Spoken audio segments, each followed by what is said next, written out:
So I'm going to do a video talking about my collection here. So these are Sideshow, Hot Toys, and a couple other things in here.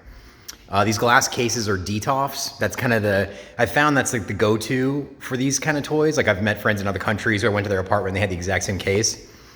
This first case here is full of clone troopers and stormtroopers. So they age upwards here in terms of like the visual design and continuity of the movies. So phase 1 clone troopers, phase 2, all the way up to modern era, the Mandalorian Remnant Trooper, and then in the back, the Force Awakens Trooper.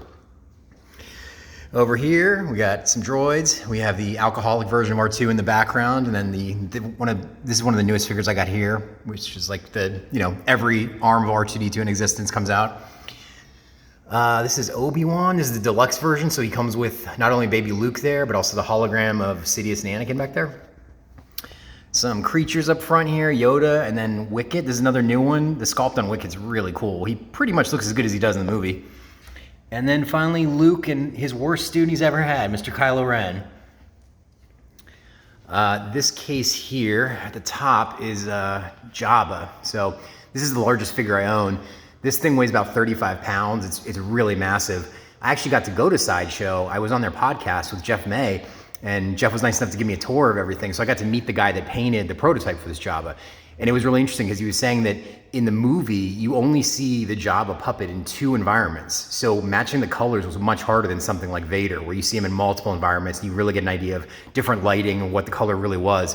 But with Jabba's flesh, it was really hard to find that for everyone to be happy, which is really interesting because I didn't think about that.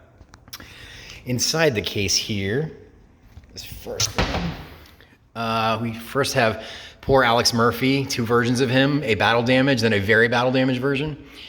We have ED-209, still one of my favorite robot designs ever. Right here we have Terminator 2. I think this Robert Patrick likeness is one of the coolest ones Hot Toys did. I think it really looks like him. It bothers my OCD that there's a Predator in here, but I have to find more space for it, so he gets his own shelf. Next we have Luke and a probe droid here. And over here, we have the Emperor and 2 Royal Guards. At one point, I only had 1 Royal Guard, and that also bothered my OCD a lot, so that's been fixed. We have all the prequel villains. The Darth Maul here is the newest figure I just got. I just got that one this week. And the Grievous in the back should be shown off a little bit better. It's a really cool toy. He's really tall. Right here, kind of the A game. Of Star Wars, Vader, Boba Fett, and the Han and Carbonite. A lot of these figures light up, like the Han Solo lights up really, really cool.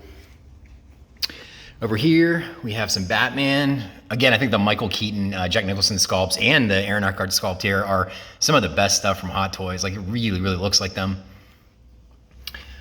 This was the start of this expensive addiction. This Iron Man Mark II figure was the first one that I ever bought at a convention. Just randomly at a Comic-Con, I bought this toy.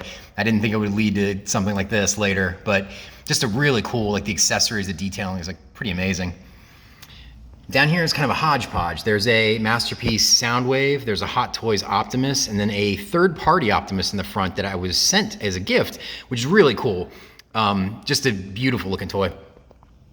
And then this is one of those situations where you just need more display room. So you end up with Superman next to Venom, Red Skull, and the Punisher. So Superman would be truly appalled at where he's placed, but I just need more displays. Now this line here, this is the Batman Animated Series line from DC Direct. This is such a really cool line. I'm such a huge fan of that series, and I think these toys are amazingly well sculpted. I mean, to bring these designs from Bruce Timm's very stylized design sensibility into 3D is much harder. I mean, if you just look at the figures they did back in the day, it's really a testament to the skill of the sculptor. Her name's Irene Mader, and as far as I know, I think she sculpted most of these herself, which is pretty incredible because they are really beautiful looking toys. And that is the collection here. So if I don't fall down walking backwards, that's it. I hope you like it.